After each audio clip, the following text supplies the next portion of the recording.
Bismillahirrahmanirrahim. Assalamualaikum warahmatullahi wabarakatuh. Alhamdulillah, mudah-mudahan pada kesempatan kali ini kita masih dalam lindungan Allah Subhanahu wa taala sehingga kita dapat menuntut ilmu yang bermanfaat insya Allah. Pembahasan kita pada kali ini yaitu materi kelas 9 yang berjudul Iman kepada Hari Akhir. Baik, sebelum melanjutkan pembelajaran kita harus mengetahui dulu tujuan apa sih yang akan kita peroleh setelah kita mengikuti pembelajaran ini. Tujuan yang pertama yaitu mengetahui pengertian iman kepada hari akhir. Kedua, mengetahui macam-macam hari akhir. Tiga, mengetahui proses terjadinya hari akhir atau hari kiamat. Keempat, mengambil manfaat iman kepada hari akhir. Baik, pengertian iman kepada hari akhir.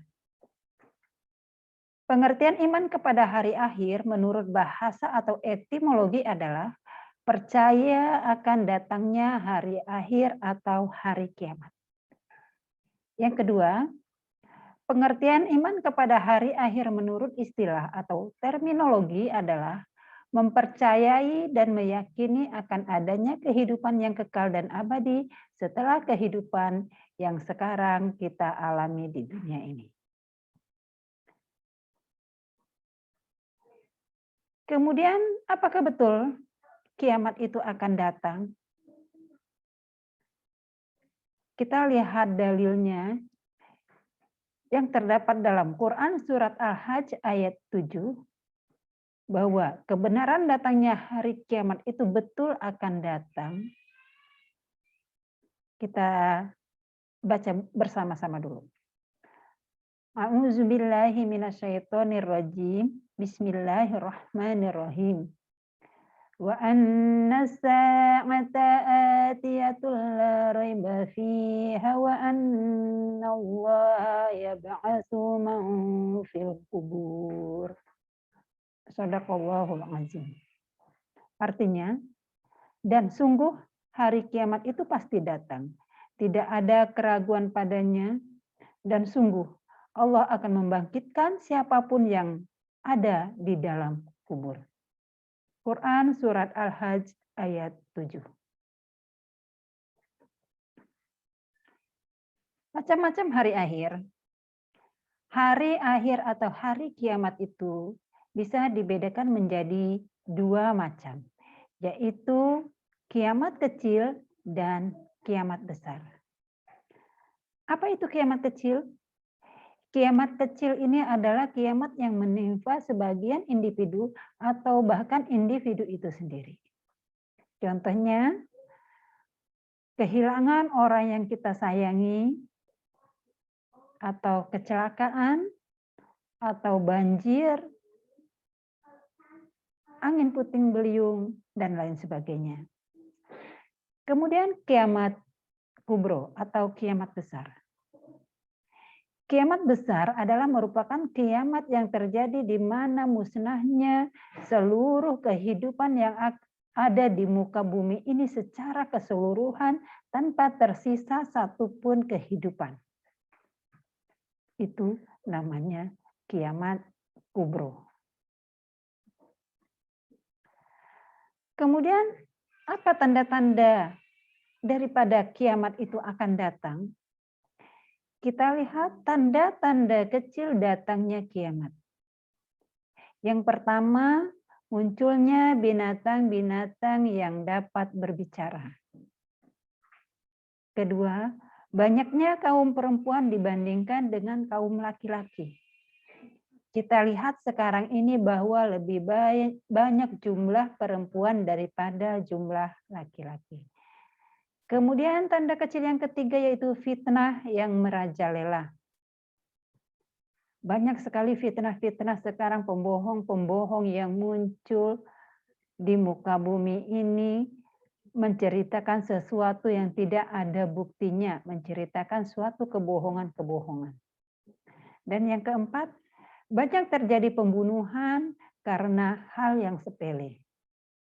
5. Banyaknya hal yang bukan dipegang oleh ahlinya. 6. Adanya laki-laki yang menyerupai perempuan atau sebaliknya perempuan yang menyerupai laki-laki. Kemudian tanda kecil yang ketujuh yaitu maksiat yang merajalela. Maksiat ada di mana-mana.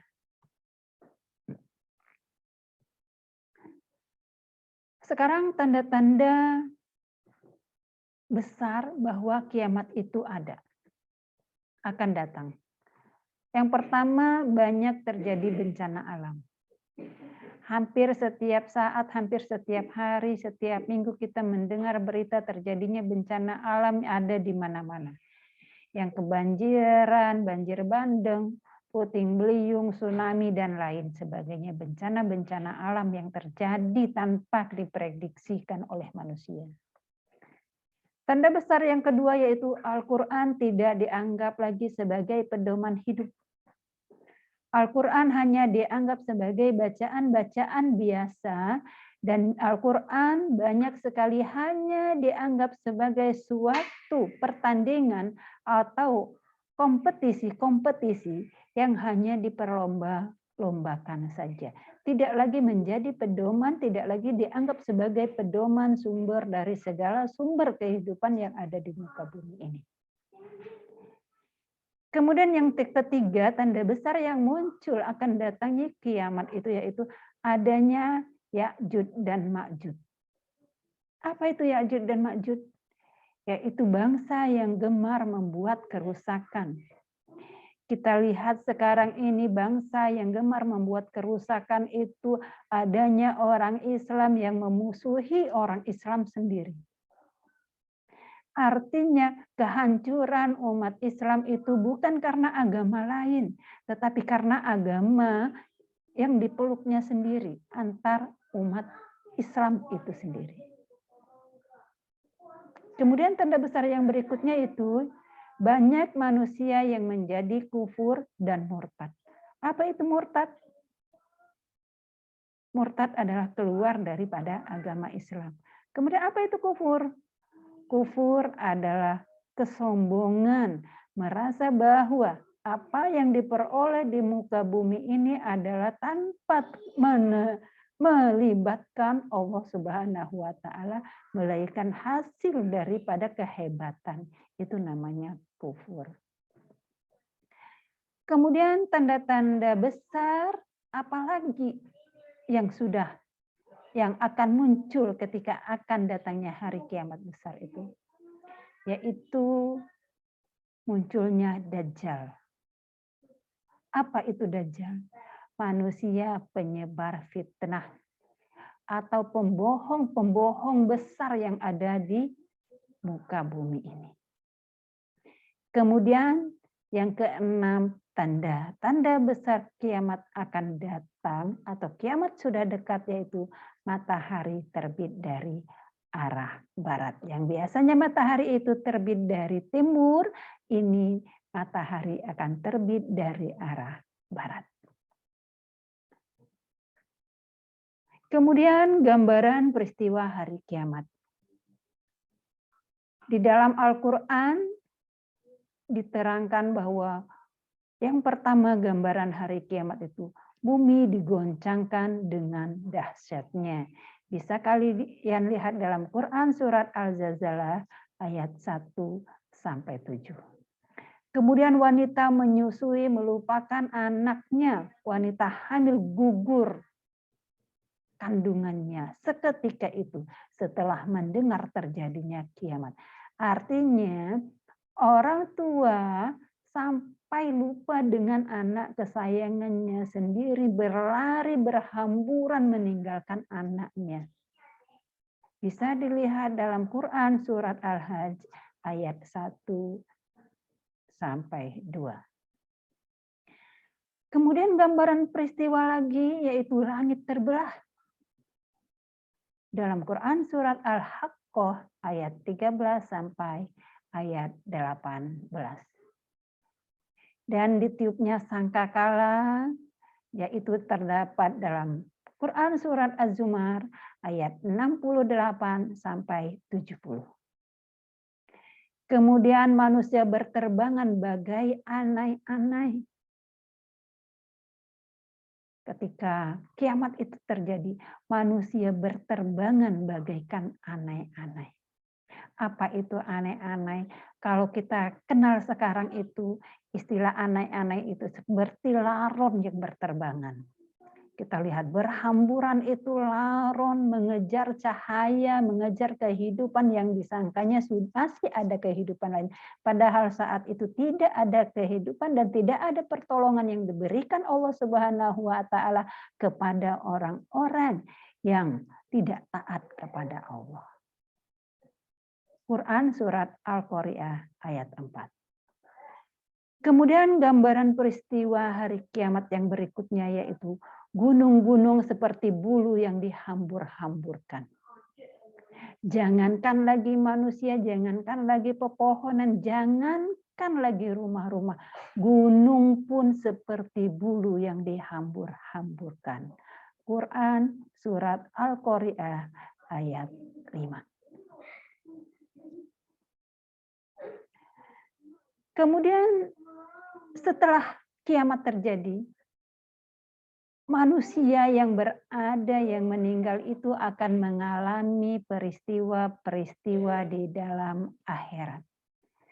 Peristiwa setelah terjadinya hari akhir yang pertama yaitu yang dinamakan Yaumul Barzah.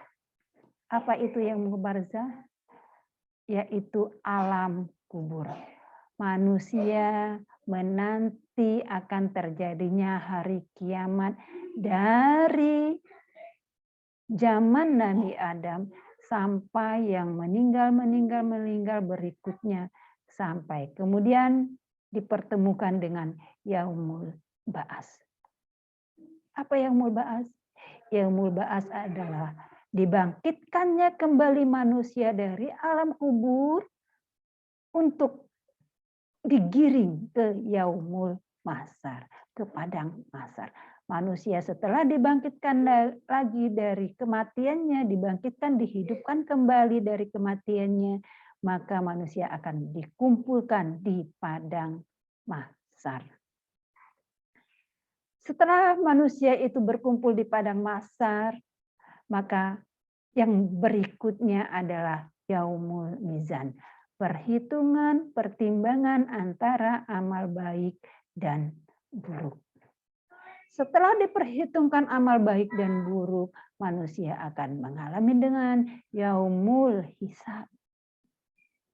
Yaumul Hisab adalah manusia akan menerima balasan-balasan apa yang telah diperbuat di muka bumi ini, apa yang telah diperbuat di dunia ini, apakah amal itu lebih banyak kebaikannya ataukah perbuatan buruk yang lebih mendominasi perbuatan selama hidup di dunia. Dan akhirnya manusia akan ditempatkan ke Yaumul Jaza, yaitu nerakakah tempatnya atau surgakah yang akan menerima kehidupan kita yang berikutnya. Kemudian manfaat yang akan kita peroleh bila kita beriman kepada hari akhir yaitu selalu meningkatkan ibadah kepada Allah Subhanahu wa taala. Otomatis apabila kita meyakini bahwa hari kiamat itu akan datang dan akan menimpa semua manusia, baik dari kiamat kecil kemudian kiamat besar, maka otomatis manusia itu akan berlomba-lomba meningkatkan ibadah kepada Allah Subhanahu wa taala. Kemudian manfaat kedua dari beriman kepada hari akhir adalah selalu berbuat baik terhadap sesama. Menganggap bahwa semua manusia apalagi sesama Islam adalah merupakan satu persaudaraan, tidak adanya saling membenci, tetapi yang ada adalah saling tolong-menolong dan berbuat baik antar sesama. Kemudian manfaat beriman kepada hari akhir yang ketiga yaitu menghindari perbuatan buruk yang akan mencelakakan nanti di hari pembalasan. Itulah tadi materi kita yaitu beriman kepada hari akhir. Mari kita menuntut ilmu wajib karena Allah Subhanahu wa taala dan terima kasih. Ibu akhiri, Assalamualaikum warahmatullahi wabarakatuh.